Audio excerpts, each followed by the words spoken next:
Mas Roni, Mas Andi, ngopi apa? ngobrol pintar, ngasih dampak. Seruput kopi Kailasa, binaan Bank Indonesia. Wah. Jadi Mas Roni, Ya. kita kan sudah ngangkat banyak sekali cerita tentang keberhasilan, inspirasi yang diberikan oleh UMKM di Banyumas Raya. Betul. Nah, ada satu sektor pertanian yang selalu menarik kalau kita ceritakan ya.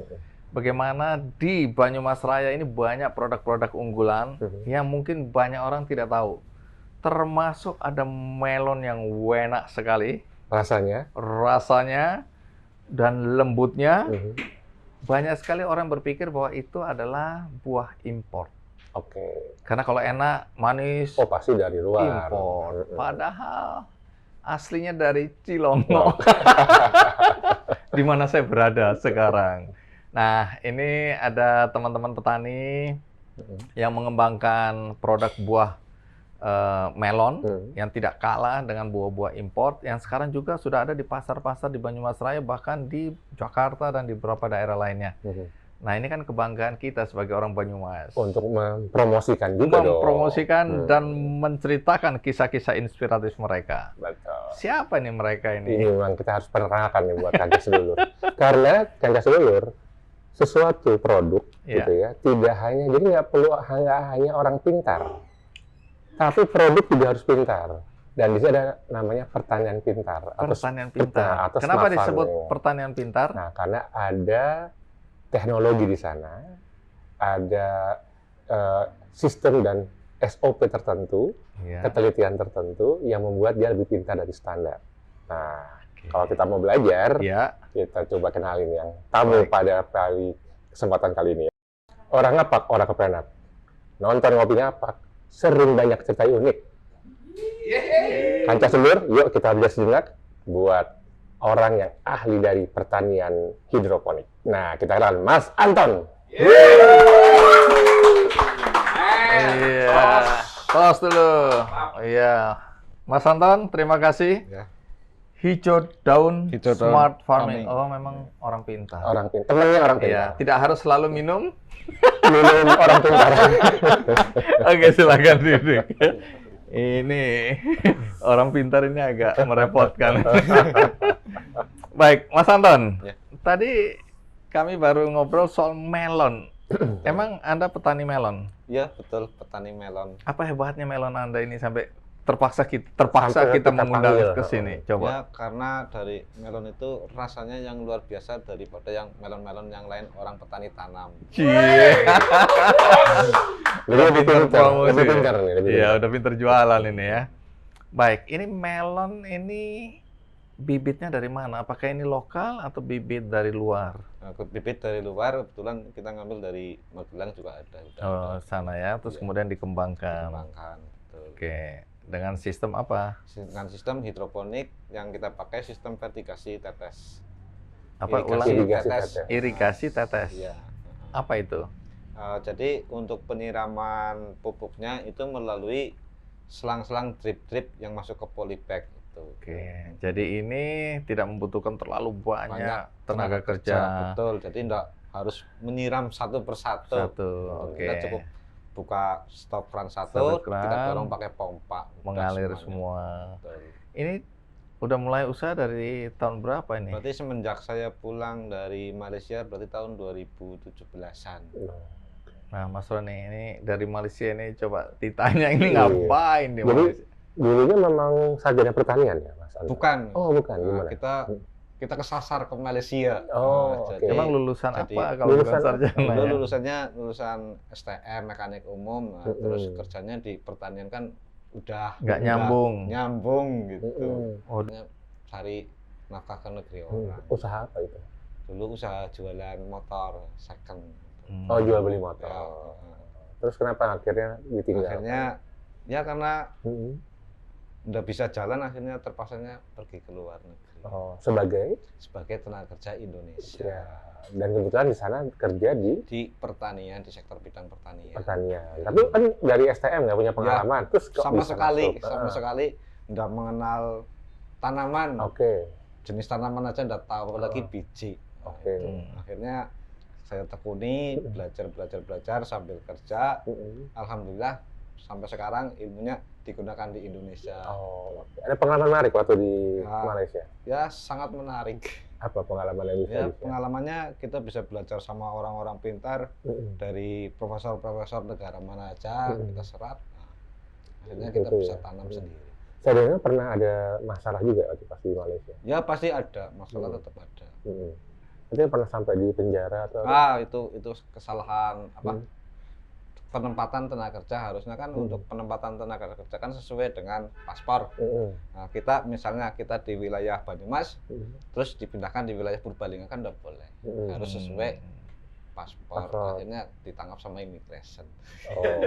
Berapa lama ditahan? 1 bulan. Oke, orang jadi kalau ditangkap itu kan sedih ya. Itu bangga gitu ya. Dia sedih pengen pulang. Jadi 1 bulan masuk penjara. Masuk penjara. Di negeri orang. Di negeri orang. Itu prestasi tuh. Berada nggak gampang kalau bisa. Tapi bukan kejahatan lah ya. Bukan. Ini kesalahan administrasi aja. Tapi waktu ke Malaysia dengar-dengar sebenarnya melarikan diri itu. Oh iya. Karena dikejar-kejar debt collector ya. Iya betul. Itu apa yang terjadi sampai zaman itu tahun berapa? 2000. Berarti 2009. 2009 belum ada pinjol padahal ya. Belum ada. Jadi gimana ceritanya sampai dikejar debt collector itu? Penagih utang. Bunga itulah. Kenapa? Utang apa itu? Ya, utang untuk modal. Akhirnya modalnya nggak bisa jalan. Akhirnya kan modal jual beli motor itu kali ya. Oh, itu untuk motor bekas itu, jual beli motor bekas perlu modal. Minjem ke orang atau bank atau apa? Ke bank. Berapa banyak itu? Ya dulu sih sekitar 20 jutaan, itu kan dulu kan gede banget. Gede banget. Oke. Untuk bisnis motor bekas. Beli motor. Gagal. Punya utang itu. Utang banyak, numpuk, nggak sanggup bayar. Akhirnya lari aja ke Malaysia. Bukan lari dari kewajibannya, lari tapi tanggung jawab untuk supaya hutang, bisa dapat penghasilan, masalah. Bayar utang gitu. Betul. Jadi TKI. Betul. Di bidang yang sama sekali nggak dikenal. Sama sekali nggak kenal.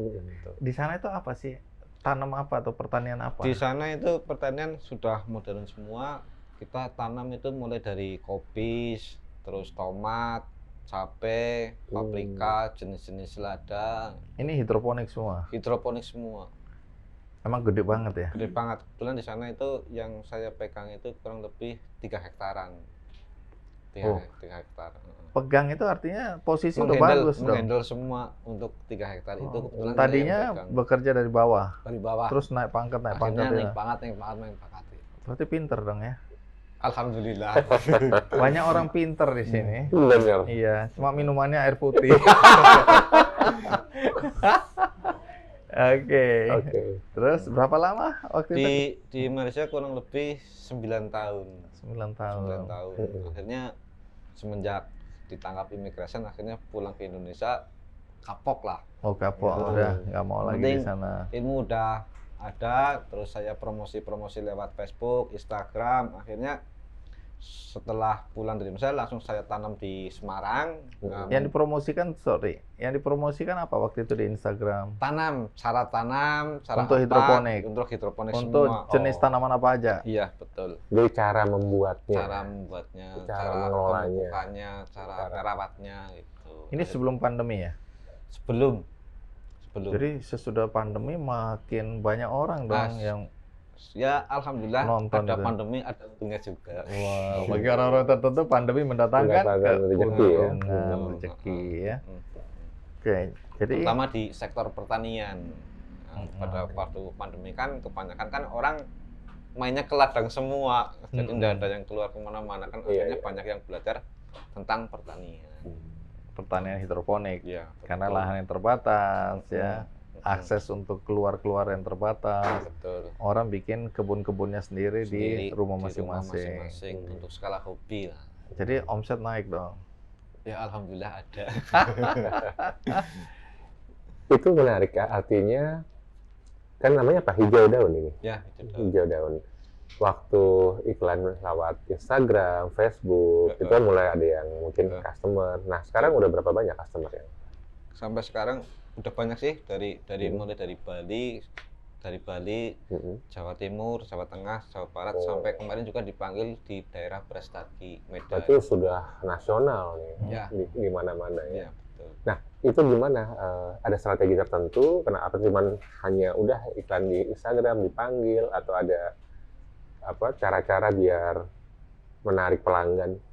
Yang penting nomor satu, kualitas dari hasil pertaniannya itu bagus. Nah, pasti kita dicari. Otomatis dicari sendiri. Pasti kan ditanya, ini tanamannya dari siapa? Itu kan pasti dicari lagi. Ya. Jadi itu semua melon ya, selama dari Brastagi sampai Bali itu semua melon? Enggak, ada jenis sayurnya juga. Campur ya. Kan untuk daerah, misalnya daerah Brastagi ya kayak jenis-jenis lettuce, jenis-jenis sayuran, salad gitu ya. Kayak di Bali sama sayuran-sayuran. Kalau sayuran apa? Jenis-jenis lettuce, jenis-jenis lada. Oh, oke.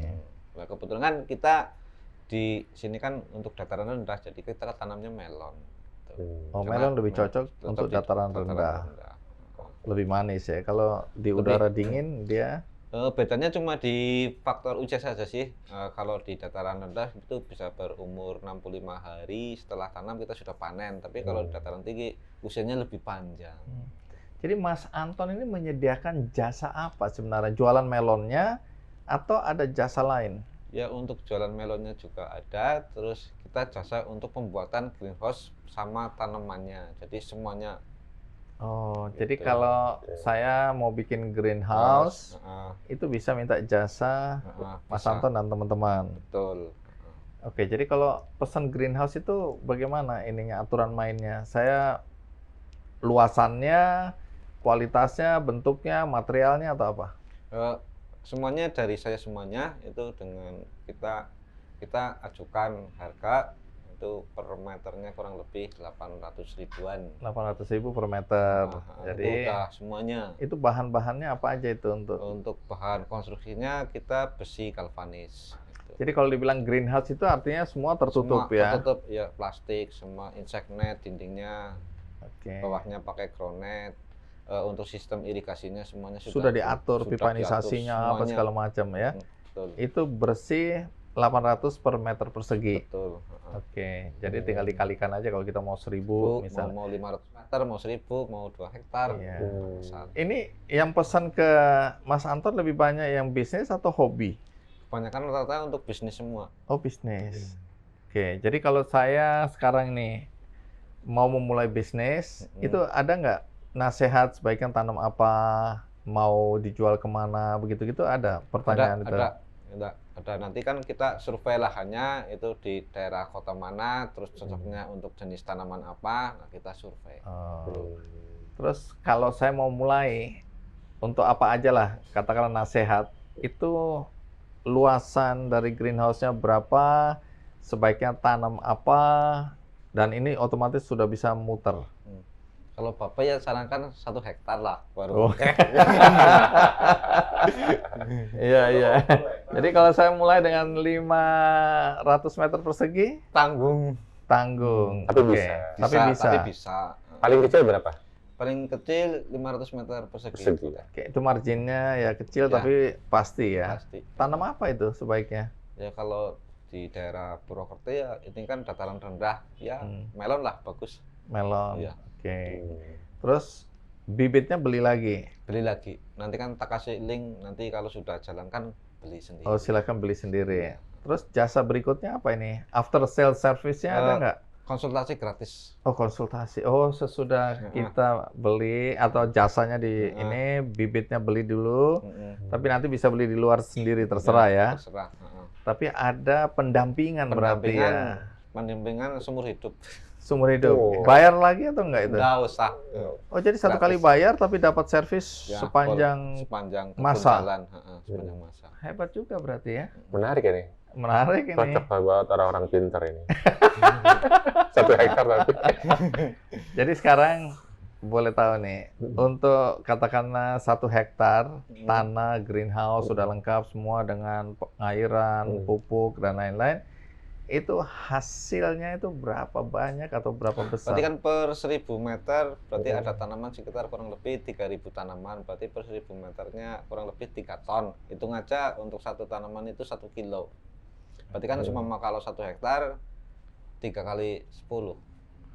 Oke, 1 Berarti kilo harganya berapa? 1 kilo sekarang harga kita masuk ke supplier di angka 20 sampai 25 ribu. Itu supplier. Iya. Oke, jadi Jadi supplier kalau bisa jual kita lebih bisa jual langsung ke konsumen. langsung 50 ribu, Oh. kan Lumayan, ada- marginnya ada lebih margin. besar lagi. Iya. Tapi paling aman memang ke Supplier. distributor atau supplier ya. Iya. Udah pasti diambil begitu Sudah ya. pasti diambil. Oke, dari situ dikalikan aja dengan Dikalikan omset. dengan omset Dengan apa jumlah jumlah kilo. tanaman yang di dalam greenhouse itu. Oke. Hmm. Nah, Mas Roni, kita Iya. kan kepingin juga ya. Mau juga nih ya.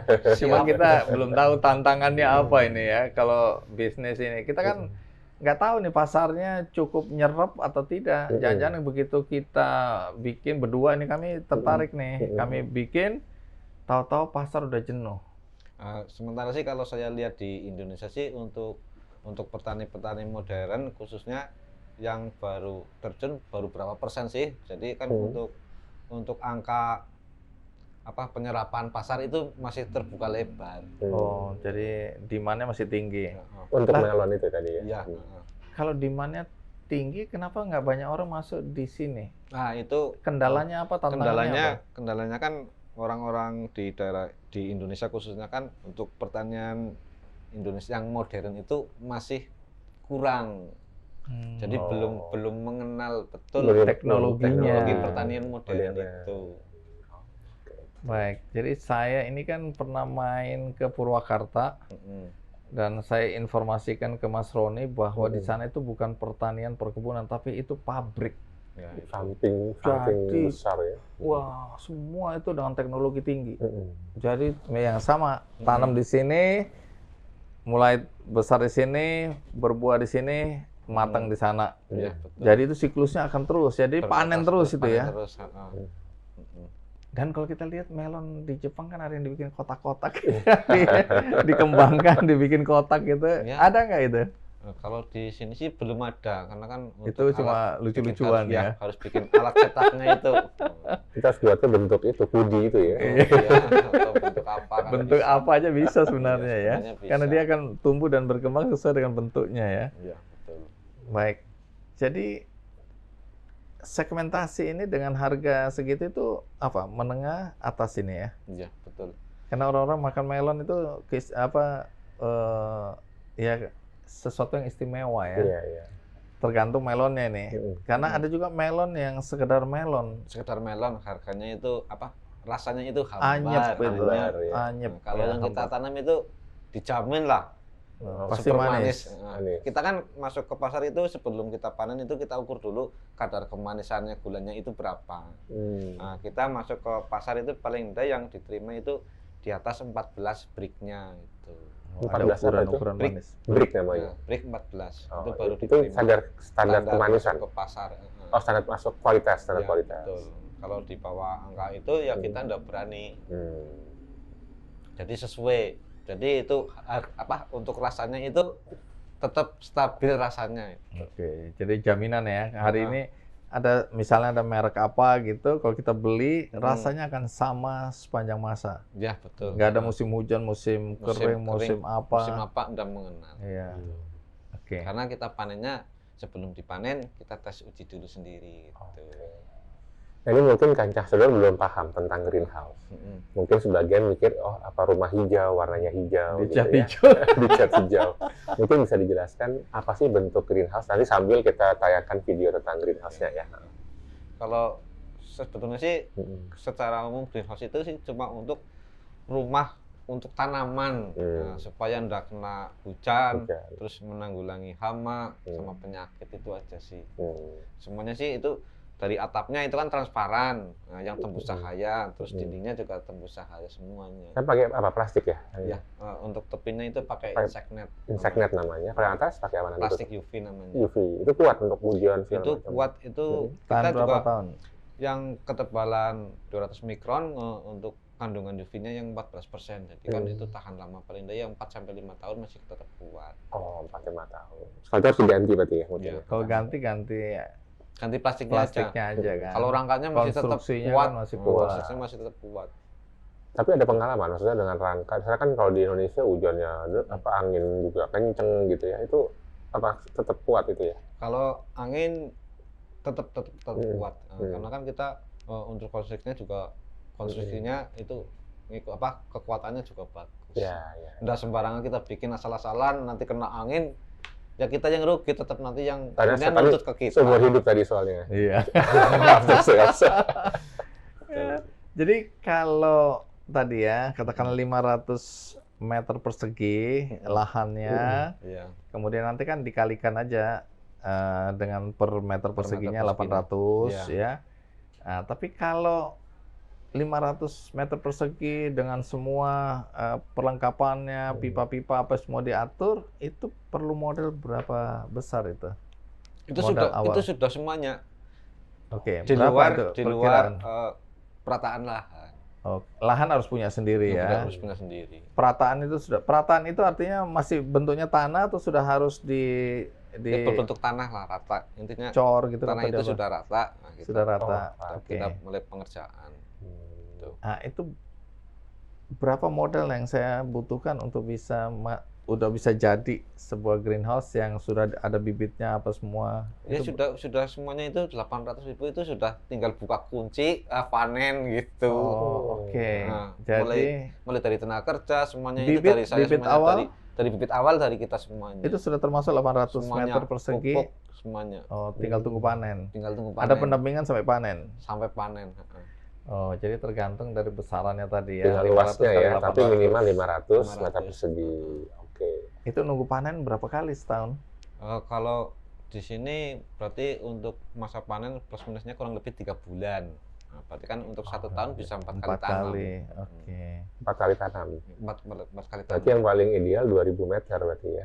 Nah, iya kan? 500 yang 500, ini masuk, 500. Ya kan nanti tiap bulan panen atau kita rotasi per 2 minggu. Per 2 minggu.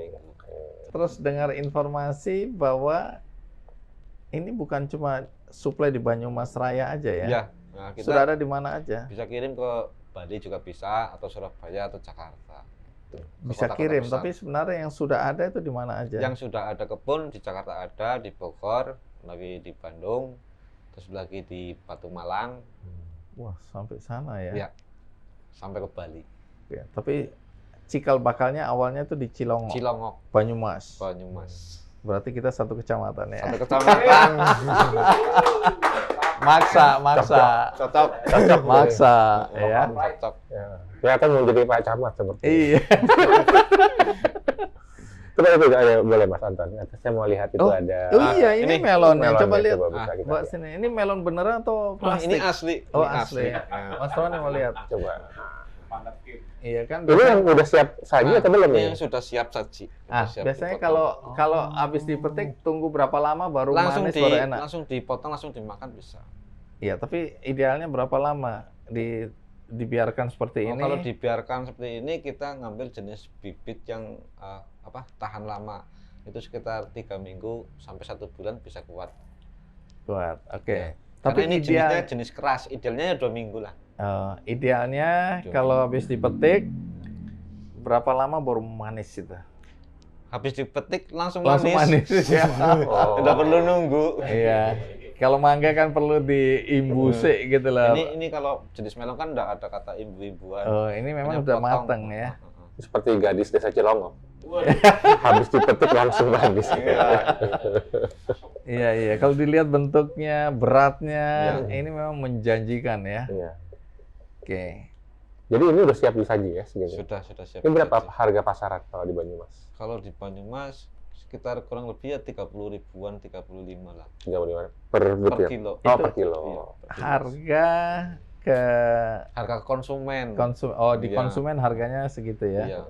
Dia bisa 40 juga.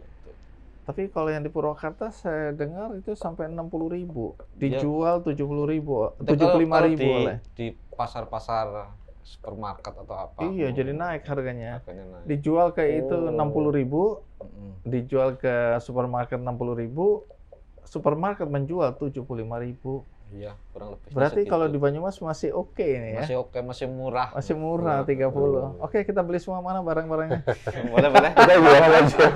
Buat gini. Boleh, siap. Baik. Oke. Jadi kalau bisnis ini apa yang harus menjadi perhatian kita kalau orang mau masuk ke perkebunan atau pertanian buah ini? Ya, kita harus ya nomor satu itu di marketingnya. Nah, kita main di zaman sekarang kan kebanyakan kan mainnya di Instagram atau apa. Itu kan ada bagus lah untuk kita promosikan, itu lebih mudah. Iya, dan nggak terlalu mengeluarkan uang sekarang ini ya. Tinggal Karena foto di aja. online itu kan Online, relatif online. gratisan ya Gratisan. promosinya ya. Iya. Ini tadi menarik. Tadi kan bilang sekitar 30.000 atau bahkan sampai 75.000 di Kalau di kota besar. kota besar. Tapi biaya per kilonya berapa? Nah, biaya per kilonya itu per tanaman plus minusnya 12.000. Oh, jadi ada spread di situ ya. Iya. Dari 12.000 bisa sampai ke situ. Iya. Jadi kaca sendiri menarik kalau ada yang tertarik. Mm-mm. Kalau dan nggak perlu bingung. Heeh. Yang kalau punya lahan, punya dana modal, dan modal juga bisa berkolaborasi gitu ya dengan koperasi atau dengan sesama tetangga misalkan dikumpulin, tinggal telepon hijau daun. Iya. Iya. Tapi melalui kita. Tapi melalui Iya. 10% melalui Namanya usaha. Usaha. Baik. Iya. Terakhir, apa harapannya ke depan untuk pengembangan bisnis melon ini? Harapannya ya semoga pertanian Indonesia itu majulah. Semangat bertani. Iya. Karena petani itu hebat, keren. Ya. dan orang-orang pintar. Dan orang-orang pintar sekarang mulai masuk jadi petani. Petani. Baik, Mas Roni, Oke. senang sekali ya Mm-mm. kita dapat Ketemu pengetahuan baru, dan peluang bisnis baru gitu mencium kan. bau baru yang belum bisa kita makan karena ini masih punya orang. Dan ini menjadi pembelajaran bahwa pertanian modern ini kan disebutkan tadi smart farming ya. Smart farming, Artinya ya. pertanian modern ini sebenarnya menarik untuk anak-anak muda ya. Karena anak muda ini menguasai teknologi begitu mudahnya, dan ketika dia jualan pun dia tahu pasar di apakah nasional maupun internasional sedang membutuhkan melon misalnya. Dia akan bisa melihat, oh kalau kita ekspor ke Malaysia misalnya yang paling dekat, Singapura, harganya bisa begini, otak-atik, dan mereka menguasai ya bagaimana mekanisme untuk ekspor. BI kan punya banyak program untuk Iya. orientasi ekspor ya. Betul.